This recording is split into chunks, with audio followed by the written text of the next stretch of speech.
Sai Leela, episode 32. Om Sai Ram. Experiences of Thadkat family continues. Washing of Baba's Kapni.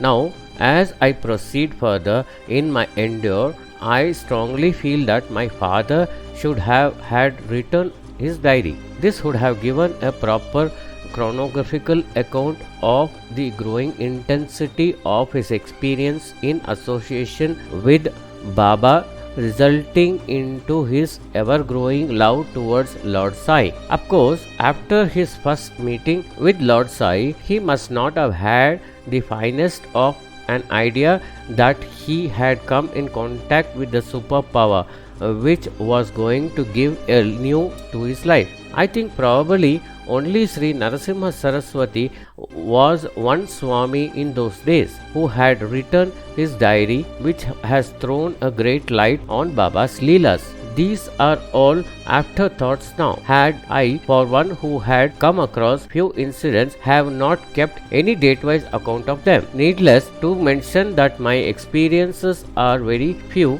compared to the voluminous and extraordinary experiences of my father. Although the love and devotion of my father towards Baba was in the ascending order, Baba had a typical neck of strength and bond with his devotees. While in Shirdi, my father had learned from the natives that Baba's bathing was also a very special type. He not only cleaned and washed his body from outside like all of us, but he also cleaned and washed his internal parts. He would take out his intestines and wash them and put them back into his body. My father used to say that only Lord Rama, Lord Krishna were born with Ashtasiddhis, the 8 super powers, and that is the reason they were called Lord themselves in a human form. As per him, Baba's birth details were not known, but his Leelas were equally competent and matching all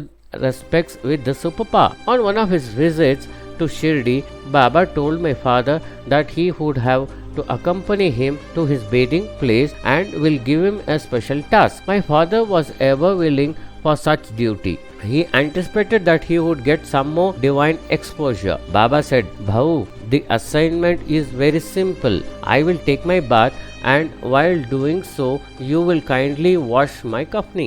After washing, you will have to hold it in the sunlight with both of your hands, raised till it dries up. As you know that I take an unusual long time for bath, hence by the time I finish my bath, it would dry up and I could wear it again. Please note, it should not touch the ground while it was drying." My father instantly agreed to perform the task and proceeded to do it practically. Then they went to Lindi Bagh, where there was a covered room with tin sheets and a big rectangular stone on which Baba used to take bath.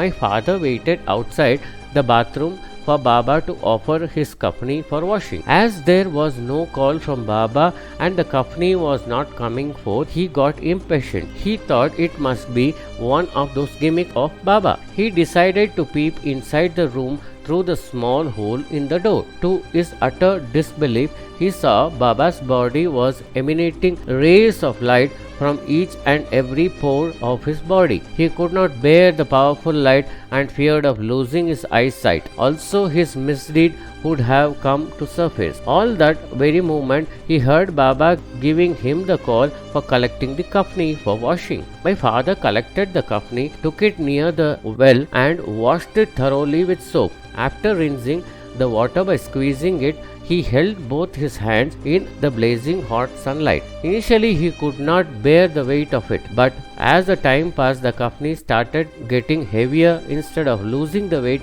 due to drying. My father realized that he would not fail the test, as if the kafni would touch the ground soon. He decided to pray and seek the help of Lord Hanuman to grant him sufficient strength to get through the arduous task. As he was offering his prayer to Lord Hanuman, he heard Baba yelling from inside, "Hey Bau, why are you calling for help from Lord Hanuman?" Undoubtedly, Baba was Antargyani, who could read your mind with pinpointed accuracy.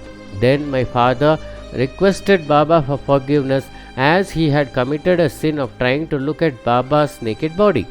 Baba responded to his confession, and in no time my father found the kafani becoming lighter. My father thanked Baba and took a vow not to venture into any such adventures. He had realized that one could not hide anything from Baba. So great were the teachings of Baba, and with the permission could I take the liberty of saying that fortunate were those recipients who were blessed with the teachings directly by Baba. Experiences of Sri Vasantrao. A moneylender named Sri Amit Das Lakshmi Das Mehta lived in Nagpur. He lent 600 rupees to a Sai devotee named Sri Vasantrao. Vasantrao's bad days came, and therefore he borrowed from many other lenders also, but he could not repay his debts in time. So he decided to resort to Sai Baba. Moreover, Sai Baba was always with him. So he went to Shirdi. Whenever any creditor went to Vasantrao's house for recovery of his dues, he used to get only the one answer that brother is not in town. Now Amidas was fed up by such answers. So he started searching for Vasantrao and came to know that he was in Shirdi. He got the news that Vasantrao was lying at the feet of a fakir. Amidas went to Shirdi. He saw Vasantrao massaging Sai Baba's feet in the Dwarka Mai. Amidas abused Vasantrao then and there and uttered many bad words. Vasantrao was in tears on hearing Amidas' words and abuses. He quietly sat massaging Baba's feet. Sai Baba said to Amidas very politely, "Brother, you have been waiting for many days. Now please wait for 2 more days. You will get your money with interest day after tomorrow." Somehow Amidas believed Sai Baba's words and went away. On the 3rd day morning, Amidas was sleeping in his house. Just then someone knocked at the door. Amidas came to the door, rubbing his eyes, opened it, and he saw a stranger standing there. Amidas asked, "Why, brother, it happened that I could not recognize you?" The guest answered, "I am a humble servant of Vasantrao. Sir, he sent me to settle your account.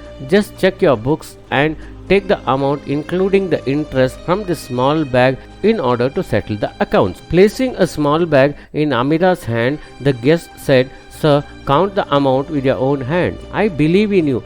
You will not take any extra penny." Amidas thought in his mind, "Will a big amount like 600 rupees be accompanied in a small bag?" Looking at the guest with broad eyes, Amidas took the small bag and started counting the money by taking out the coins. To his surprise, the small bag was not emptied at all. Amidas took many of the coins out. The coins did not decrease at all. Amidas took his 600 rupees and said, "Brother, the book of account is upstairs. Please wait a minute. I will bring it." The guest denied and said, "Oh, please don't bother, sir. I have to settle many other accounts. So I am in a hurry and will have to leave. Just send the receipt to Vasantrao." When Vasantrao received the receipt, he was speechless and overwhelmed with love and joy for Sai Baba. He repented, thinking that Sai Baba had to take so much of pain to free him from the trouble of creditors. Experiences of Mr. Vittal Yashwant Deshpande. In Dadar, Mumbai, lived Vittal Yashwant Deshpande with his parents and grandfather. A tragedy brought him to Baba. His grandfather suddenly fell sick and gradually lost his sight. All sorts of remedies, treatments, doctors and maids were tried, but he became totally blind. Vittal was very fond of his grandfather and he helped him move around the house. They lived in Bandra. A Satpurush named Govindrao Mankar, he was a devotee of Baba and advised the grandfather to go to Shirdi and seek Baba's blessings for the cure. The grandfather was impressed by the Satpurush and was determined to go to Shirdi. He requested his son to take him to Shirdi, but for some reasons the trip was postponed. In 1916, Vittal was just 12 years old. As his uncle was busy, it was decided that Vittal would take his grandfather to Shirdi. Before leaving, his parents repeatedly told Vittal to behave properly and to take care of his grandfather. They reached Shirdi and went to Dwarka Mai. They took darshan and prostrated before Baba, who said, "Give me ₹6 as dakshina."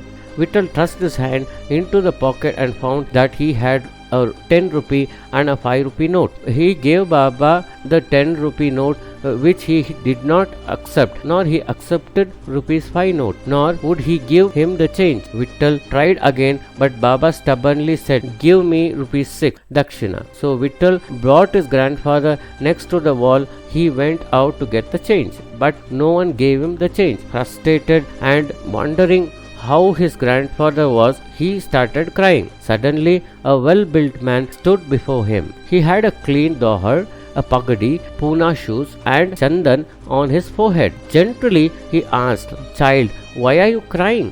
Vittal told him how stubborn Baba was and his inability to give change. Quietly, he gave him the change. Vittal ran to Dwarka Mai and placed the ₹6 at Baba's feet. "डरो मत बेटा, अल्लाह मालिक अच्छा करेगा, अब तुम्हारा काम हो गया है." That means, do not fear my child, Allah Malik will do good. Now your work is successful. Vittal was astonished but rather confused. He had not told Baba why he had come, nor had Baba asked him. He just stood there staring at Baba. Baba repeated the same words again.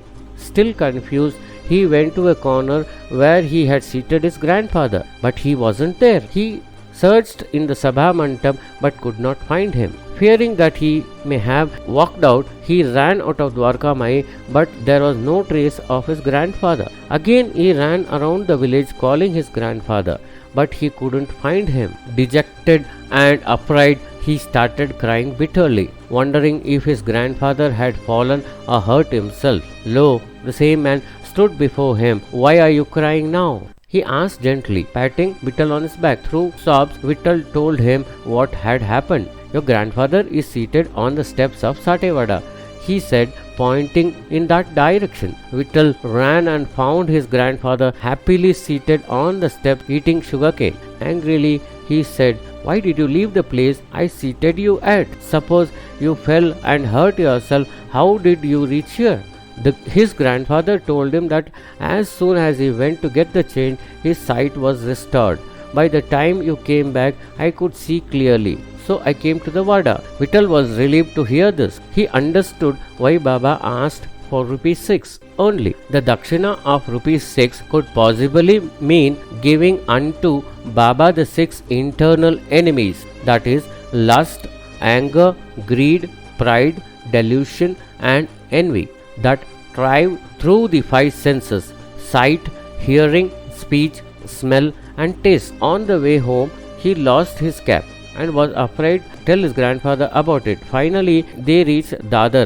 His parents were awaiting their arrival. When he turned around, his grandfather was missing. He collected all the bags and walked slowly towards his parents. They eagerly questioned him about the trip. He mumbled something. Just then his grandfather arrived with a new cap. He was then filled with immense joy as he finally got proof that his grandfather could really see. But who was the mysterious gentleman, and how did he know who my grandfather was? He wondered. Here we come to the end of Sai Leela episode 32. Om Sai Ram.